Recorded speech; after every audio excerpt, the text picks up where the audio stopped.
are winning. Hello and welcome to another edition of the Tigers Down Under. I'm your host Alex, and with me I have Dan. How are you, Dan? Merry Christmas. Yeah, Merry Christmas. I'm all right. It's been a whirlwind few days. For me, very very very busy, but and plenty of football to watch across the leagues. But I think a bit of a mixed bag in terms of results and performances across all my teams. So. Yeah, it is the festive period. It's always a bit of a whirlwind. You lose track of what day it is. I think it's a Thursday. We've got City playing Saturday morning, I think, so in a couple of days from now. But yeah, a couple of games to chat about. Not quite the results we would have hoped for. We'll talk Bristol City first, which started positively enough, going into halftime 2-1 up, but disappointing that we weren't even able to pick up a point between the two games over the festive period. But yeah, we'll talk Bristol City first, that 3-2 loss. I think the team was unchanged from that win over Cardiff, which was quite positive. Everything was looking quite good going into the game. Then the Greaves handball penalty, we go 1-0 down, and then play pretty well to get back to 2-1 up at halftime. So everything was looking quite good at that point. Yeah, it was an interesting first half. I think it kind of started off a little bit scrappy, and I think then a little bit of luck. Like it was definitely a handball, but a little bit of luck in just actually getting it. But they get the handball, they get the pen, they go up. But I think, and as has been sort of the tale of the season, sort of when we go behind is when we seem to really come out of our shells and really go for it and go at them. And we really then sort of dominated the rest of that first half. A couple of good goals. And seem to be well in control, and you go, okay, well, if this is what we're bringing in the second half, then we've overcome the little bit of adversity, and we'll control this all the way through. But didn't quite happen. Come out second half looking like a very different team, unfortunately. Yeah, I think I saw or heard the stat that it might have been the first time in his career, if I'm not mistaken, that Tufan scored in 3 games running, which was really great to see. And he's certainly, look, when he first came back into the side following his injury, there was probably a bit of concern that he hadn't recaptured that form that we saw at the start of the season, but he certainly seems to be back to his best from that point of view. It's just a penalty in this case, but still a decent, strong performance from him in this game, which was great. As you say, penalty. Their penalty was probably there. I think there's a few question marks if there was an offside in the build-up. Our penalty is probably a bit fortunate, but then you sort of think, they get a couple of deflected goals in the second half, so it sort of swings and roundabouts in that sense, I suppose. Great goal from Connolly, though, I thought, to kind of get us going and get us back into the game with that shot from basically the edge of the box. Yeah, really well taken, picked out the corner, and I think just it was good build-up play to get to him the ball in that position, and he did what he can do, which is score goals. So yeah, very impressive for me. And then one player who didn't score a goal in this one, but I actually, sort of jumping ahead a bit to our votes a little bit, but I actually thought Delap was probably the best player on the pitch. And for a period of games where we've got 0 points from 2 games played, for a striker to, I'd say, be the best player that we've seen on the pitch over the festive period says a lot for what he does, not necessarily off the ball, but I suppose away from the goal mouth in terms of his ability to pick the ball up. And it seems as if game on game, he's just getting more confidence in terms of how many players can I beat this time in this passage of play? Because he just bursts through packs of players, and like we say it every week, but his footwork is just incredible. Yeah, I think he is one who is developing, game on game, week on week, where he is almost a completely different player to the one that we saw at the start of the season. So his growth has been immense, and it's really, really pleasing. And I think you're right. He is he's gaining confidence. I think even just developing, further refining and developing his understanding of the system and the style of play. And I think he's getting more aware of how to get himself in those pockets, when to want to pick up that ball, when to want to run, and take on defenders. I think that the big thing is, and I don't know if it's necessarily a complete criticism of him, because obviously you need the support to do it, but I think that when he's taking those players on, he seems to be getting to a point where it's one too many. He goes past one, past two, past three, and you go, well, now's probably a good time to try and switch it or find someone or whatever, and it sort of takes the next one and then loses it. But if there's no one who's backing him up, no one's getting up there to help him, then you sort of undo a really strong forward drive if you drive to the edge of their box, turn around and play it back. Because as soon as the ball goes backward once, at the moment in our team, it seems to go backwards a few times and end up with their keeper again. So I was going to say, it does seem as if it comes to a point where his only option is to draw a foul and win a free kick, which isn't the worst thing in the world. But it does seem as if we're missing a Lakilo or a Philogene or some sort of out-and-out winger to be up there with him, because I don't know if it's I mean, we're just saying how well Tufan's been playing, but it's someone like him who needs to be up there sort of supporting Delap a bit more than he is, because as you say, I mean, he turns around and doesn't really have an option to pass to, so he just sort of keeps the drive going himself at the moment, which is sort of, I guess, where the rest of the team needs to actually get up to speed with, when Delap gets the ball in those positions, what to expect, and therefore how they can then support his runs a bit better. I think part of it is, it seems to be a lot of it. His breaks are coming sort of on the counter from like we defend a corner, and we've got everyone except for Delap in the box, and so they've got 40 yards to catch up on Delap to begin with, and I don't think there's anyone in our team who's probably going to make up that ground. So I think that's sort of part of the heart, possibly part of it, where we were conceding quite a few. We have conceded quite a few from set pieces over the last probably 12 months or so. And I guess as part of countering that, we've gone ultra defensive on defending set pieces, but it means that in terms of outlets, we don't have a lot. So I think potentially, when Philogene's back, even, leaving him and Delap out of the box, defensively, could be, the right sort of balance, where you've got the two probably most dangerous players to hit on the counter. Or maybe even in the meantime, like a Slater. I was thinking in terms of who's got the pace or the engine to keep up with him. Maybe it's a Slater. We'll see. But or even for Slater, you could probably almost even just set him on, the top of the 18 or something, just that little bit where he's close enough for a scramble, but also close enough to break forward and break with a little bit of pace and support. Something like that. Maybe just a tweak there to help support Delap in those positions. Well, then I guess onto the negatives from the game, and certainly that second half was a frustrating watch. And I think I was saying to you before we went on air that I think the biggest frustration for me was just the negative mindset we seemed to come out with in that second half.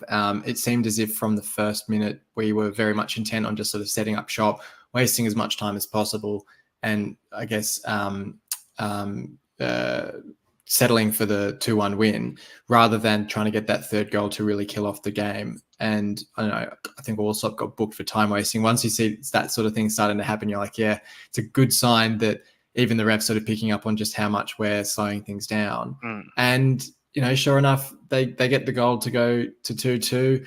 A lot of criticism for Allsop for it. I think, having watched the replays, I don't necessarily disagree with the criticism entirely, but I think for both this goal and also the winner, there's a bit of a deflection, a bit of unsightedness through legs from players, where I think it's not entirely his fault. Maybe his positioning's a bit at fault, but it's not the crime I think some are making it out to be. I think if he hadn't made those errors in previous games, he'd be forgiven a lot more for this one. Yeah, I think those goals were, I mean, they killed us, but I think, they were a little bit fortunate on both counts, because I think for definitely the Ingram one, he's diving to his left, and then he has to try and recover to get to his to go back the other way, and he actually obviously has not a full dive, so he does well to get. I think he almost gets a hand to it or something as well, but and does really well considering to get as close to stopping it as he did, but. Yeah, very frustrating. And I think it's just one of those things where when you invite pressure, then those opportunities present themselves. And yeah, Yeah. our attitude and our application in the second half really was inviting pressure from Bristol and inviting those opportunities to come. And again, the more bodies you got in the box, the more likely it is that shots are going to do weird shit like that. So unfortunate, but you know, I mean, Bristol they played for the 90 minutes. They probably deserved it in a way. Admittedly we gave it to them, but I think if they came at us for the whole game, so they probably realistically deserve to take away 3 points. But I think on the balance, probably it's a weird one. A draw is probably the most fair result. But Well, it was in this. It was this. Because I'm kind of getting my games blended in my mind, but it was this game where we really did have that chance to go 3-3 at the end with Delap. Again, Yeah. another brilliant bit of play from him. Dummies the ball to sit the Bristol City player down, and then chips it across to Traore, where he really. It's a tough chance, granted, but from where he is, he really needs to at least be getting that on target. Yeah. And you think if he gets it on target, it's probably going to be finding the back of the net, and then it's 3-3. Yeah, I think it's again we went down in the first half. We pushed and pushed and pushed, and we got in front, and then it wasn't really until we were down 3-2 in the second half that we went, oh shit, we've got to play football again, which is very, very frustrating. So we did create a few chances late on, but I think it was poor management of the game in that second half overall, because we left ourselves essentially not enough time to get that equalizer or whatever. Yeah, it's just frustrating overall. And I think at least the debate around Allsop's going to be put to bed, at least for the medium term or short term. A few conflicting reports around the length of the injury, but from Rosenius, I think Rosenius' comment was that there's no time frame on him, which usually doesn't mean that he'll be back, fit and firing for the Blackburn game. I think it probably means it'll be at least a couple of weeks. Depending on the length of it, I don't know if that means we'll dip into the loan market to bring in a keeper to see us through the rest of the season. It would be a very convenient way to do it if we wanted to, where Rosenior doesn't necessarily lose face for bringing Allsop in, but at the same time can quietly bring in a replacement to hopefully shore us up. And then everyone's happy. We're not dropping Allsop necessarily. We're not doing whatever. We're not also keeping him. But yeah, I guess we'll see what happens on that front. We'll talk Sunderland game in a second, obviously, but I think Ingram looks to be quite a capable short-term replacement anyway. So no huge concerns there. Yeah, I guess the only issue or concern if you go and sign another keeper, and I know we probably should. I guess it'll depend on what the true extent and injury time for Allsop is. But you bring another keeper in, and that pretty much is going to have to be the writing on the wall for Ingram. I think if another keeper's brought in, that he instantly goes, well, there's no trust in me, and he'll if he's not offered, he'll be probably searching for a way out come end of season, which I'm sure there'll be plenty of people who will be very happy to see. But I think he's been a very dependable, reliable keeper for us for the most of his career. So yeah, and I think even the game at the Sunderland game, without getting too far ahead, I think he's obviously been working on the footwork and that part of his game and playing the ball out, because I thought he made some really good decisions with that, and was looks like he'd been doing it all season, so that he was fine. But yeah, and I think it'll be really interesting if he does end up departing. It's easy to forget. I mean, he 2 seasons ago went on loan to Luton when they were in the playoffs. He was getting a bit of interest from a few clubs. So it's the sort of thing where, if we were looking to raise funds for a Scott Twine or someone like that, we're not going to get 2.5 million for him by any means, but I think there'd be enough interest in him. We should be able to get some sort of fee for him. So I think January is going to be just as interesting from a selling perspective as a buying perspective in terms of what we do. So, it'll be certainly interesting to see from that perspective as well. Well, let's do our votes then, and then we'll jump into the Sunderland game if you wanted to go first. Yeah, look, I haven't really thought about it at all, but I guess just generally based on our discussions, I'm going to go.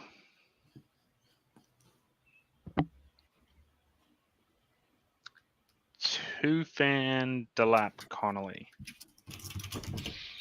Good chance. Yeah, I've gone sort of as I was saying a bit earlier when we were talking about him. I've gone Delap for the 3, Two-fan 2, and yeah, Connolly for the 1. I thought the goal was well taken, and I think Connolly's sort of surprised me because it felt like a bit of a similar season to last, where he hit the ground running and we got very excited by him, and then injury sort of curtailed his influence, and you sort of thought, oh, bit of a flash in the pan, but now sort of reverted to type, and it's not actually as good a signing as we were hoping it to be. But look, he's proved me right. He's had a second coming. It's the season for it to rise again and score another couple of goals to obviously get us in front. Sorry, was it to equalise against Middlesbrough? I think was his goal.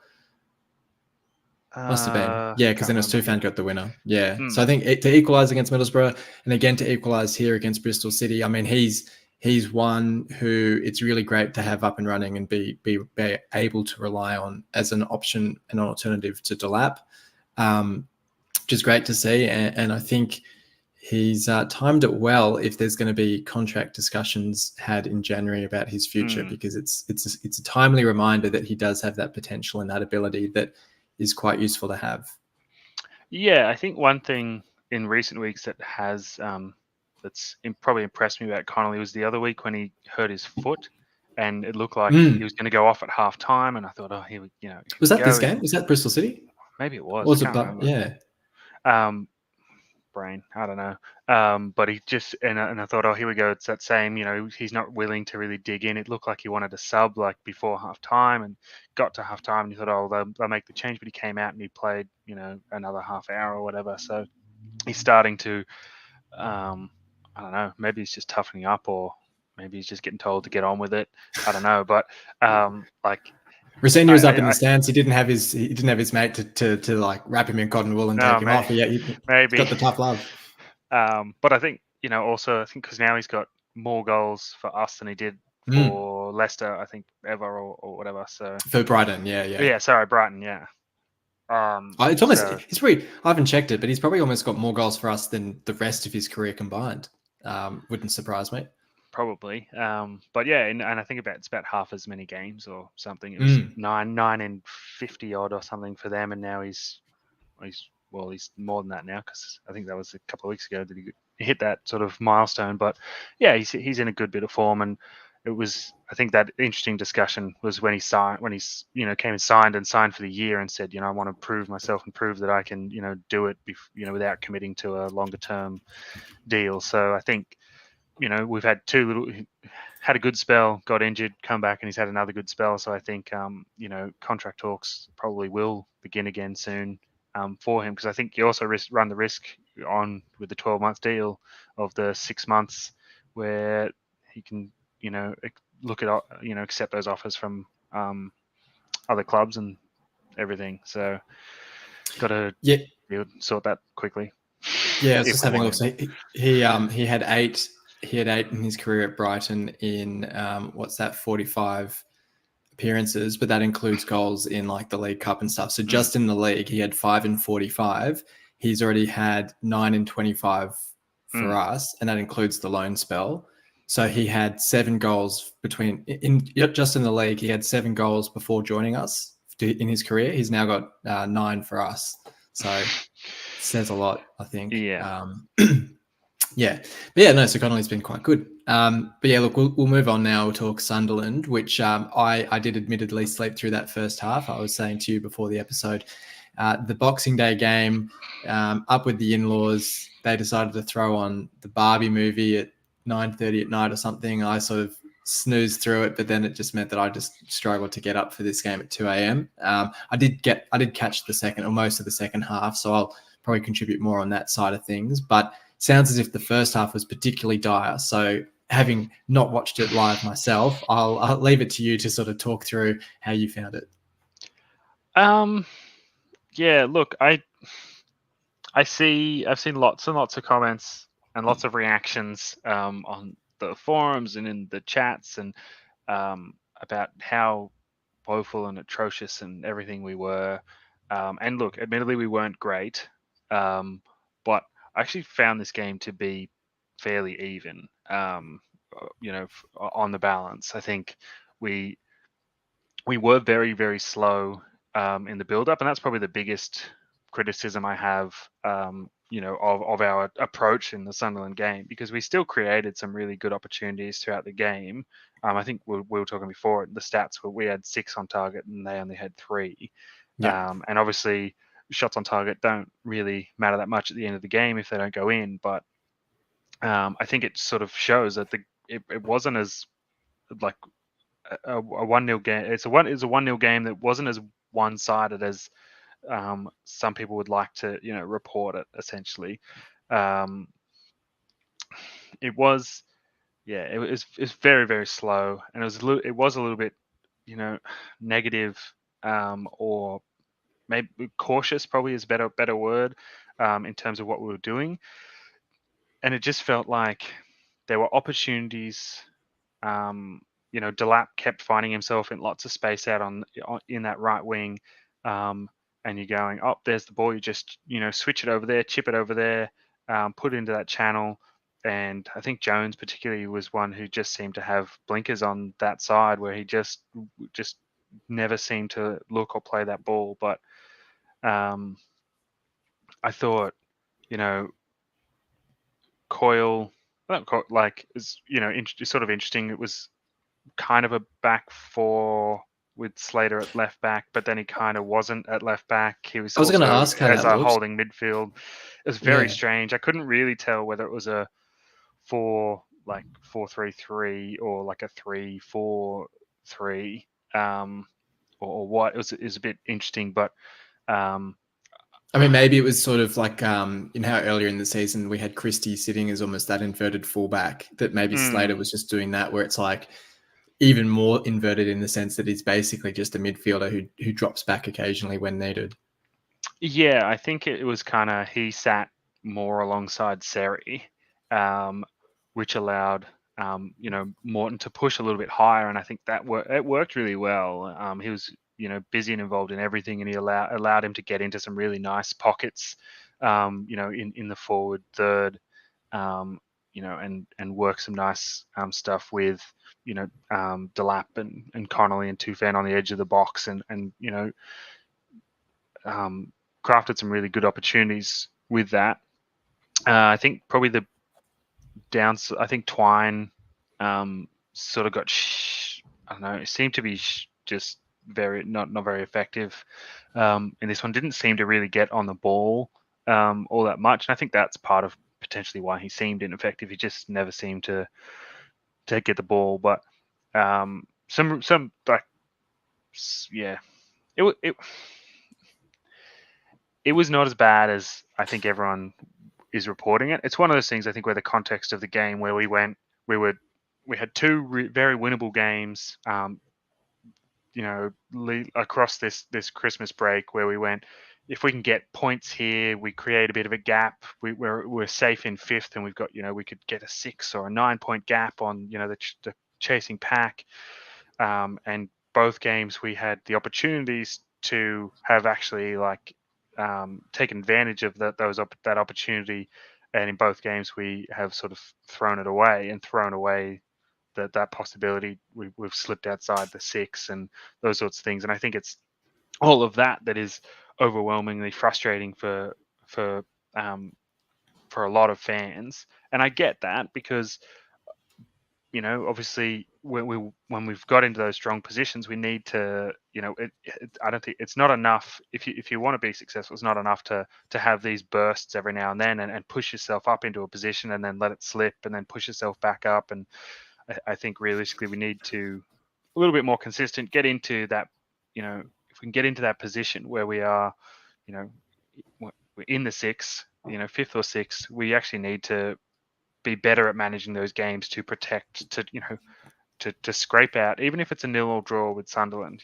scrape out a draw, scrape out, those points, to protect that position a little bit more. I think that's the greater frustration for me, is not necessarily within the games, but across the games, what that inability to produce any points means across the season. But you know, in high, or in contrast, you think about like where our expectations sat for our season at the before the season began. I think I in think we were all our saying like 10th would be good. yeah, we said I think for most people it was, I think mine was a bit broad, and I said like 7th to 12th or something, but I think it was all of us were sort of in that chasing pack, is where we pretty much, I think us and the boys in Hull, to Hull and back, where we our preseason crossover, we all pretty much said we expect to be in that chasing pack. Nobody said we expected to be in the 6, so it's a bit I think it's a little bit reactionary, where we've adjusted our preseason expectations to reflect how the season's traveling, but which in one way is fair, but also like we're defying expectations pretty much every time we're in the 6, I think. So I see, Uh, lots and lots of comments about how we've got such a shit team and this and that and that. And I don't think that's true at all. I just think we're inconsistent at the moment, or like across this season generally, we're inconsistent, and that's the difference. Well, it is, but and I think that's the word for it. And I think when you take that step back and you consider the fact we do have such a young team, a couple of players aside, you are going to get those inconsistent performances. But if we weren't inconsistent, we would be a Leeds or a Southampton challenging for the top 2, where you look at the resources that they have and the teams that they've put together and the depth of squad they have that allows them that consistency. And even in saying that, and even in saying that the Leeds and the Southampton and the Leicester have been so consistent, Leeds have just gone and lost 2-1 to Preston when we lost to Sunderland. So I said somewhere else a bit earlier today, when you see a few people sort of saying, oh, we should have more points, this is Rossini's fault, the squad's not good enough, we should be doing better. Every side in the division, bar maybe Leicester and Ipswich, would be sitting there saying, oh, well, we've dropped points there that we shouldn't have. I mean, I look at that first game against Blackburn, where we came from very late from 1-0 down to winning 2-1. So I think we've got the most points rescued from losing positions in England, not just the Championship, where you go, we've recovered and taken points where we were in a losing position more than anyone else. And so you think, if you're going to say that we've dropped points that we shouldn't have, you by the same token have to say we've picked up points where we weren't necessarily expecting to, thanks to late goals or good second halves, like that 2-2 recovery against Swansea, for example, where we looked dead and buried at halftime. So I think there's 2 different ways to look at things, and I just can't get too upset this season, because, like you rightly said, I think we were all expecting an improvement this season, but not expecting top 6. It was like I think I phrased it as, if we're disappointed to miss the top 6, then that's a good season to me, because it means that we've been in and around challenging for it. But I look at Leicester, I look at Ipswich, I look at Leeds, I look at Southampton, and go, there's 4 really strong teams, and one of them's not going to get promoted. To say that 2 of them aren't going to get promoted and that maybe we could sneak in just seems so unlikely to me, that I see this as just a development season. And I see it as, if we can get one or both of Delap and Morton in permanently for next season, or even just back on loan for next season, and we can keep a consistent squad and just go again, I think we'd be in a really strong position next season to go for the automatics even. I mean, you look at Sheff United, Burnley, Luton as the 3 most likely to come down. Their resources, even with Premier League money, won't put them that far ahead of us, because I look at Sheff United, who've barely recruited anyone even in the Premier League, and Luton, who have put most of their money into their stadium. Burnley, yeah, they might just go straight back up, I don't know, but it means that there's a very good chance that we can go for an automatic spot next year, or just, a much stronger, more developed, more consistent level of performance and to go through the playoffs. But I just don't get the sort of roller coaster of emotions everyone puts themselves through, where we go, we've got 2 wins in a row, oh yeah, we're definitely going up, or yeah, everything's brilliant, and then 2 losses in a row, sack Rossini, the squad's hopeless, we've got to change everything. Like, it's never as bad as it seems, it's never as good as it seems, and I think people just need to take a breath sometimes. Yeah, I think the other thing is there's lots of, I hear so much about it's we've got a squad, which is not true, but we've got a squad of League One players or whatever because of how many of the squads there from the League One season, which realistically is actually not. It's only about half now, maybe even less. Even that, yeah. Yeah. And in saying that, and then just on that, so Coyle, and actually what I was going to say about the performance is that Coyle was very good at containing Clark and actually was basically nullifying him to the point where we were looking the more likely to win the game until Coyle had to go off injured. And then, of course, Clark pops up and scores the goals. So one of our League One defenders was actually one of our best. Yeah, and I think like Ipswich or whatever, like squad of League One players, yeah, where you go and they got a whole squad of League One. So it's that sense of snobbery about the Championship and League One and whatever. Whereas like I don't necessarily. It's not even about the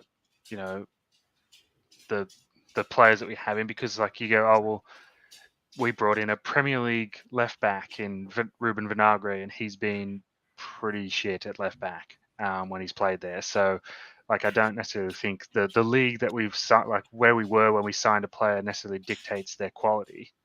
It's just one of the, it's one of those things. Is in football there are limited opportunities for players, and so there are lots of players who are playing in, at clubs probably below where their talent should allow them to play, but there's only 20 teams in the Premier League, and for each of those teams there's only X amount of like squad minutes numbers. They can play, yeah.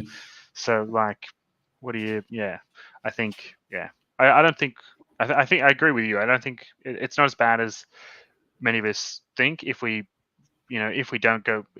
float around the six, if we get to the playoffs and have a run at that, great. If not, then this has been a really solid season of development where you go, it's been, and not even incremental progress between like last season and this, like monumental progress to go from where we were, dire straits, relegation candidates, ship steadied by Rosenia, then go from that extreme to chasing for the top six. I think is monumental progress in a very short amount of time. So I think just too much reactionary commentary, I think, or like, I mean, everyone's entitled to their opinion. I don't, but yeah, I feel like sometimes it's so easy just to get the keyboard out, type some shit up post it on the internet, and and then die on that hill for whatever reason you like, why you would want to do that. But it's very easy to do that, I think. But anywho, that's a whole other can of worms. But yes, so on the Sunderland game, only other thing, I know you touched on him before, but I thought Morden, it was just about his best game for us. From my sort of half asleep viewing of that second half in particular, everything good that we did, him or Delap, I think both him and Delap had great games, but everything good we did either went through him or Delap. He had some great chances. He dummied and sat one of the Sunderland players down, much like Delap had done against Bristol City, and got a shot away. Delap with that, fantastic shot across goal where it's frustrating because we say it so often, and we criticize our players for not taking their chances, but it does seem quite often that we're only denied by some great goalkeeping displays as well. But Patterson for Sunderland pulled off some great saves. Like, I think that Delap shot where the angle that he's hitting it from with that power should be finding the back of the net. Like, Patterson has no right to make the save that he does to keep that out, but he does. And you just think, and that this is all at 0-0. This isn't even when we were chasing the game. So you think any of those go in, and it's a hugely different game. And look, and credit to the supporters as well. I thought, full house, sold out game.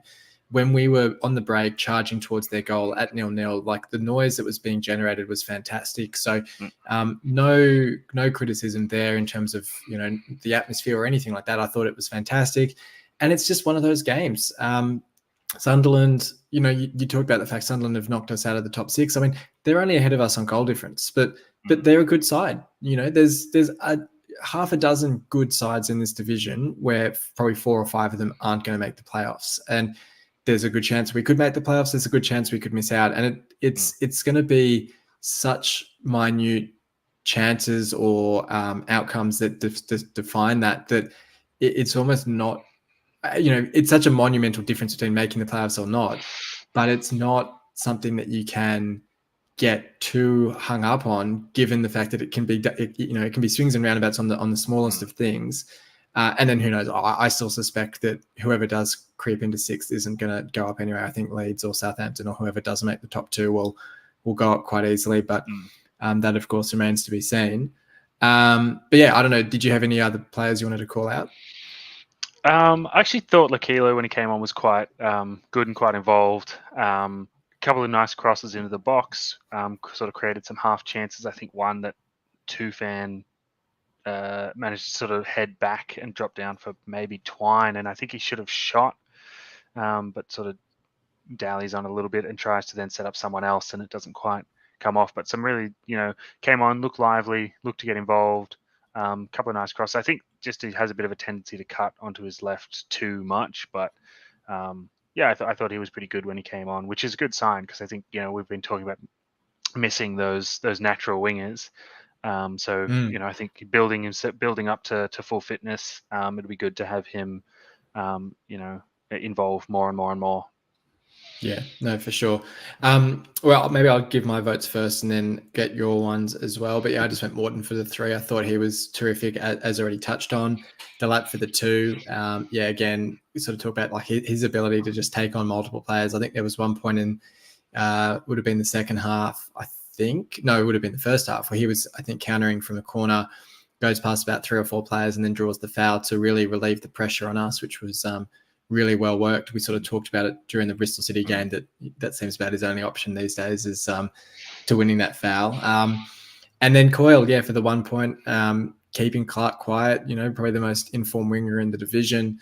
And when he went off, it was really noticeable. And we haven't really touched on him, but Christie, I think, is sort of showing that as much as he's sort of come out in the media and said, please give me a new contract, I want to stay, I don't necessarily think he does have a future here. I think his drop off from last season has been so stark that I suspect we'll be going out trying to get a new left back in January, and we may well be trying to get a right back as well, because whether as backup to Coyle or as a sort of first choice challenger for him. But I think Christie's sort of showing this season that his legs aren't what they were. Yeah, it's very interesting how influential he was at the back end of last season, and how he's almost a passenger in games a lot of the time this season, which is very disappointing, because a lot of quality there, but it's just maybe it is just the legs. So I actually, I really struggled. I've been thinking about this game for a bit while we've been talking and trying to figure out who I want my 3-2-1 to be. And I, for a game that was apparently so, full of woeful performances, I'm really struggling to pick the 3-2-1, but not because of how bad everyone was, because there was a solid handful of players who really put their hand up and performed really, really well. Pretty much, we've talked about pretty much all of them as part of this discussion. And maybe the only one we haven't is Ingram, who I thought pulled out some really great saves as well. Yeah, well, I think I've touched on him in the conversation earlier in terms of his his footwork in this game, and ability to play out from the back and beat the press seemed to be much better than how it was earlier in the season. But I think some really good saves, some really good play. Came out when he needed to. Commanded his box really well. But yeah, so I have gone. I'm going to go Morton as well for the 3. I think he just was sensational. The amount of times he, how he manages to save some of those balls from crossing, going across the dead ball line and things, in the edge of the box, having sliding challenges come in. He just sort of pulls it up and rolls it aside, and sends a player the wrong way and gets a cross in, and it's just sensational. He's got it on a string at the moment. Long may it continue. And then this is the part I really, really struggle now, because I think, you said Delap for 2, and I think he's a great shout. and you gave Coyle 1, and I think he, I admittedly didn't play the 90, but I think the part that he played in containing one of the competition's form forwards was immense. Ingram had a great game. I think Lakila is effective when he came on. There's some great stuff from Tufan. Runs pretty much the length of the field, wins us a corner, and stuff like that.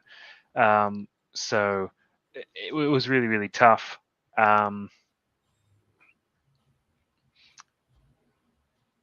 So I'm gonna go Ingram for 2, and I'm gonna go Lakilo for 1, just to share the love around a little bit.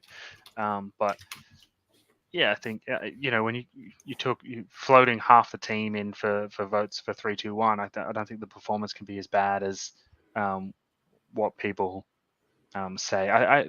Maybe people just they're more upset about the result than the performance, but the way that they express that doesn't come out very well. I'm not sure, but I think Yeah. the performance wasn't too bad. The result is disappointing, but Ego, this is a direct competitor for top 6, and they didn't blow us away. It was 1-0, and we had just as many or more chances to score than they did. So it's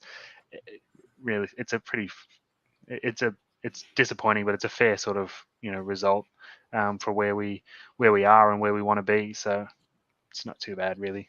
Yeah, not too bad at all. But no, I had the same thought when I was looking at players to give votes to. I actually almost, and it's interesting what you said about Twine because, and again, obviously highlights tell a very different story sometimes from actually watching the game. Of course they do. I mean, even the extended highlights, which are sort of 15, 16 minutes long, and you sort of think balls in play for maybe 55, 60 minutes, you're getting a good quarter of the game.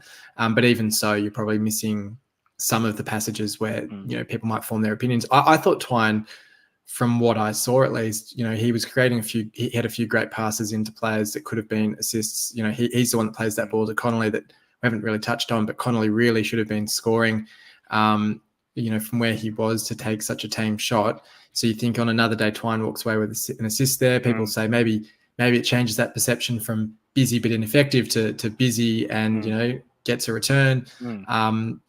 I kind of think with these sorts of games when they're decided by a solitary goal, you think if the goal's in our favour instead, are people saying that was a bad performance, we were lucky to win, or are they saying, oh, what a performance, kept a clean sheet and looked really solid? So obviously it's all hypothetical, you don't really know how it would go, but it's hard not to think that the result colours people's opinions of the performance. But look, it is what it is. We'll talk the 2 games coming up now. We've got one more game for 2023 and then a game just into the new year against Sheff Wednesday with Blackburn, the first opponents, this Saturday morning. Dare I say both games really ripe for the taking. Blackburn 4 losses in their last 5. I think Sheff Wednesday have won 2 of their last 5, but they've got 2 losses in a row coming into this game. Depending on the result that they have in the next fixture as well. But it would be very interesting if we were to win these 2 games and suddenly our form line goes 2 losses, 2 wins, 2 losses, 2 wins, and you start to think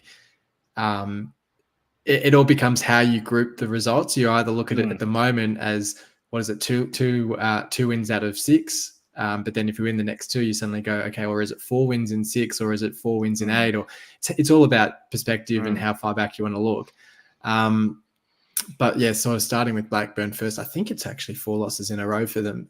So looking quite poor at the moment and there for the taking in that sense. But looking back to earlier in the season, I sort of touched on it before. We had what you could class as a lucky win. I think at the time we were actually looking quite good through that game and were unlucky to fall 1-0 down. Then they get the red card and Connolly pops up with the 2 goals late in that one to win it for us.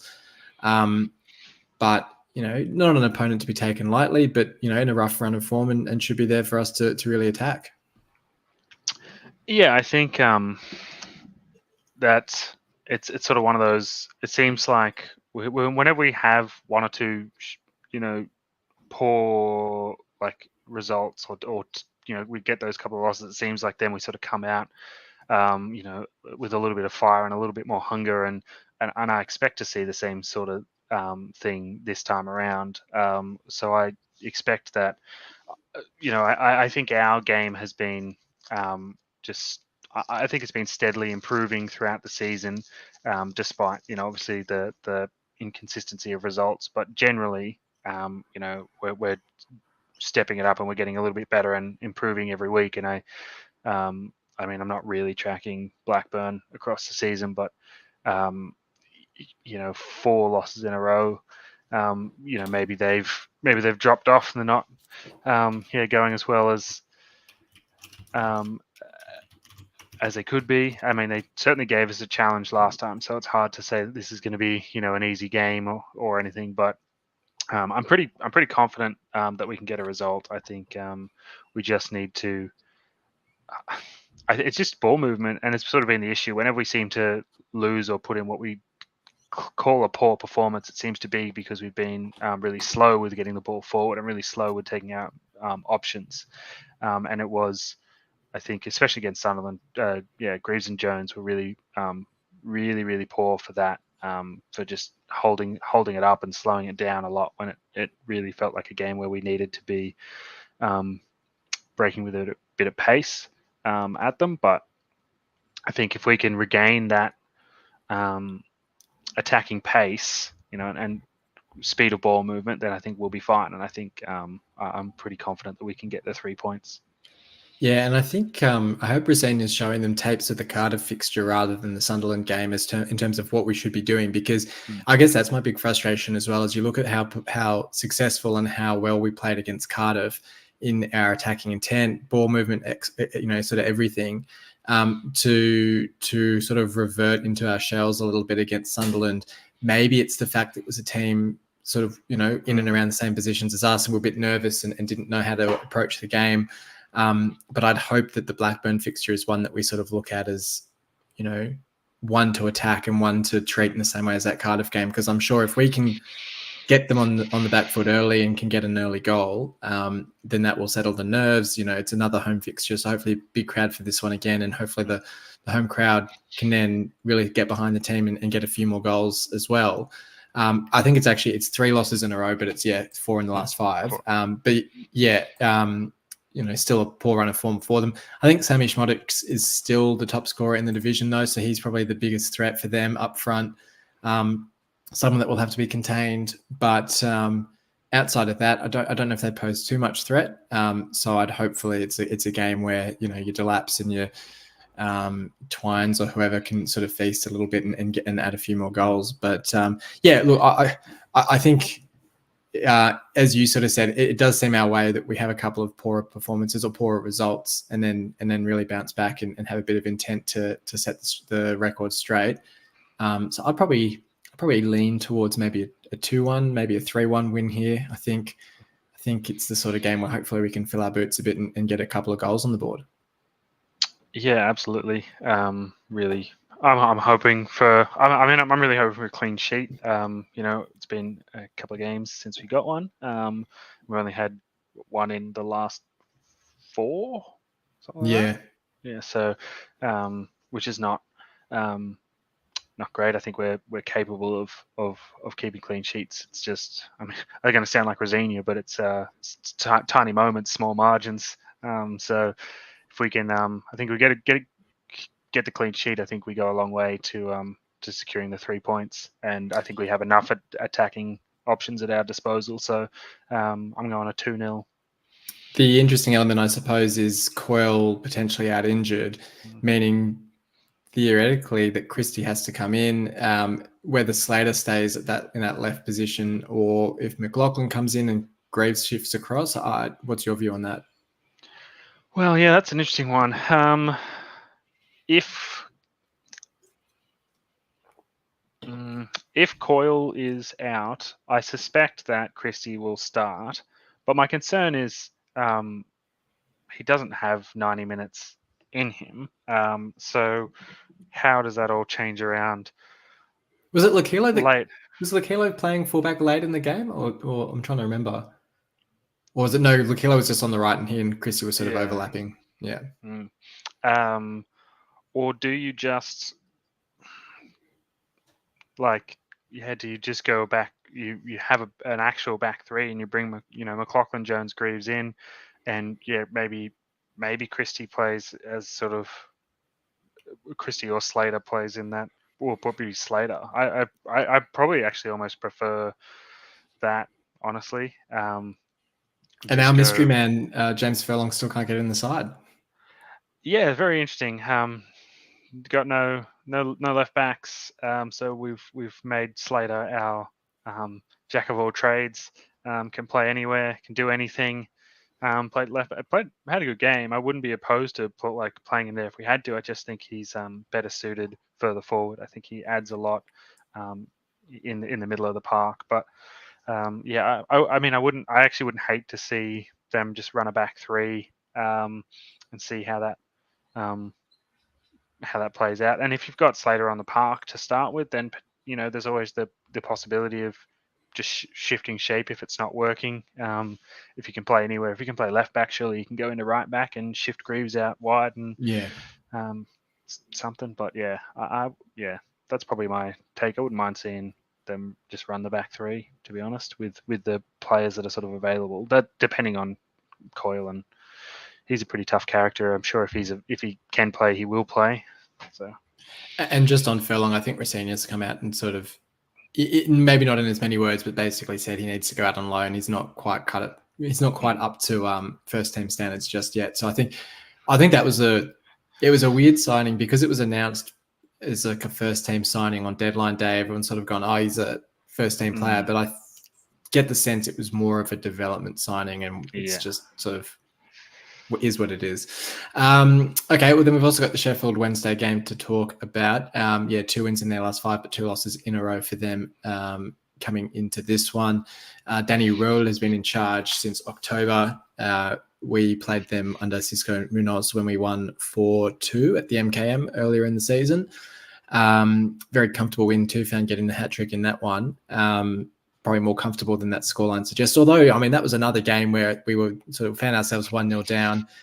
And I think it was that third game of the season because we'd lost to Norwich and maybe it was the second game of the season and we'd lost to Norwich and then it was sort of 1-0 down against Sheff Wednesday and it's all this sort of pressure. And then we got the goal just before half time and then we go out and go 4-1 up and everything suddenly feels a lot better.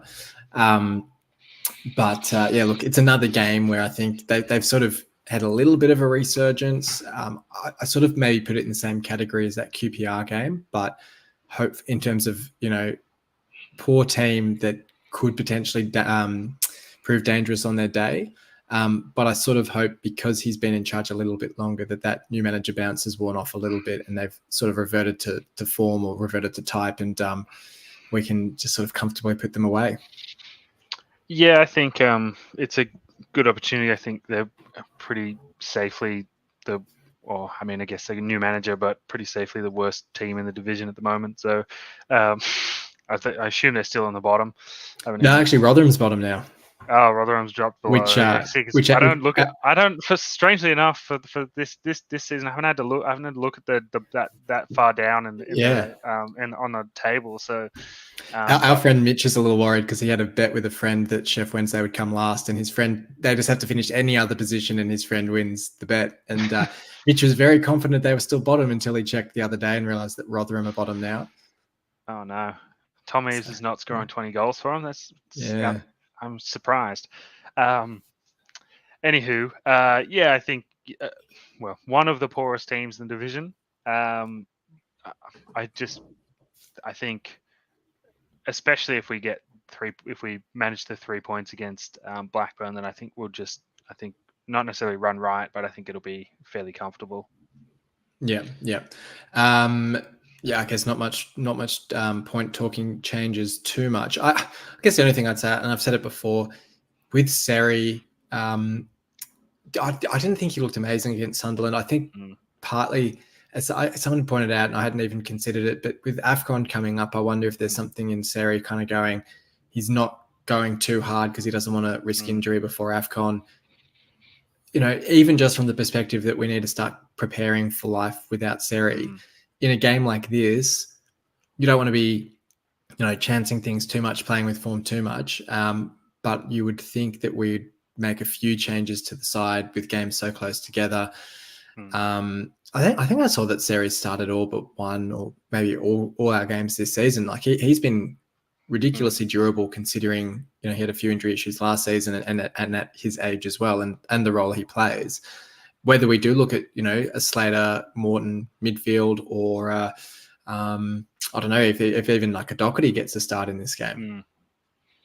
Yeah, possibly. I wouldn't. I think it's a we do have. It's pretty busy time of the season, so certainly probably some changes will have to happen. I think I think Seri has been.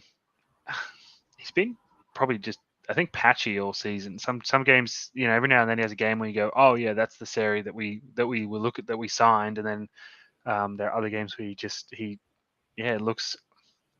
I don't necessarily think it's disinterested, but much less effective. So perhaps it is a good opportunity to throw, either start Slater or Doherty or someone in Or that Traore maybe hold. would be the other one. Oh, I guess Traore's going as well, so you wouldn't want to put him in necessarily. I mean, he did have that one really good game in that holding midfield position, so maybe he is a shout there. But yeah, I mean, I'd really like to see Doherty get some more minutes, even if it is just for the sake Shop of being window able to sort of thing. put himself in the window a little bit and say, hey, remember, this is I can cut it at this level, or this is what I'm capable of, because I kind of get the sense that he's probably one that will be on his way out. Either probably come end of season. I can't see us letting any midfielders go in January with as the AFCON, as you mentioned, but I kind of think that perhaps the writing is on the wall for him a little bit. But yeah, I think. Sorry, you go.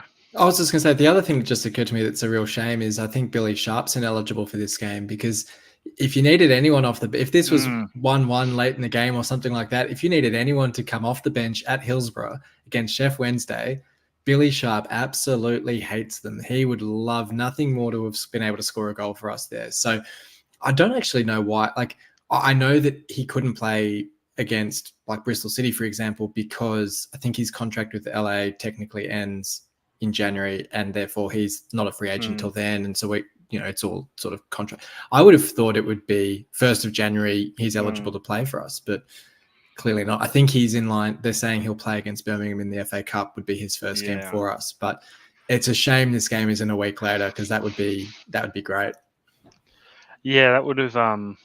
I think that would have been good. It would have been like the perfect start, because I'm desperate. He would have been desperate to score. He would have found something, pulled something out of the bag, I'm sure. But anywho, not to be.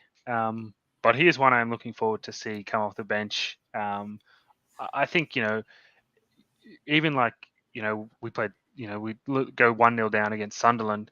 He's exactly the kind of player that you could bring on with 20 minutes to go and say, get in the box, get the ball, create something, do something, score something, and he'll probably be able to do it for you. So I'm really looking forward to seeing him in the back half of the season. Yeah, no doubt. Did you have a score prediction for this one? 3-1. Nice shout. Yeah, I'll go. Yeah, maybe 2 or 3-0. I think, especially as you said, especially if we can beat Blackburn. I think this game will be sort of similar to that Cardiff game after Middlesbrough, where you go, you got the win on the board, you got a bit more confidence back in the legs, and you're going in against a team that really should be there for the taking. And so hopefully we can just put a few goals past them and really enjoy ourselves. But yeah, look, we'll cover those games next week as we sort of navigate our way through this festive period. But thank you for joining me for this one, Dan. No worries. I'm always happy to come on and talk some football. No worries. And thanks everyone for listening in. I hope you're all having a very Merry Christmas and festive period. Have a very happy New Year as well, because we'll be back in the new year for a review of these 2 games and a look ahead to what's to come after that. But until then, Come on, City.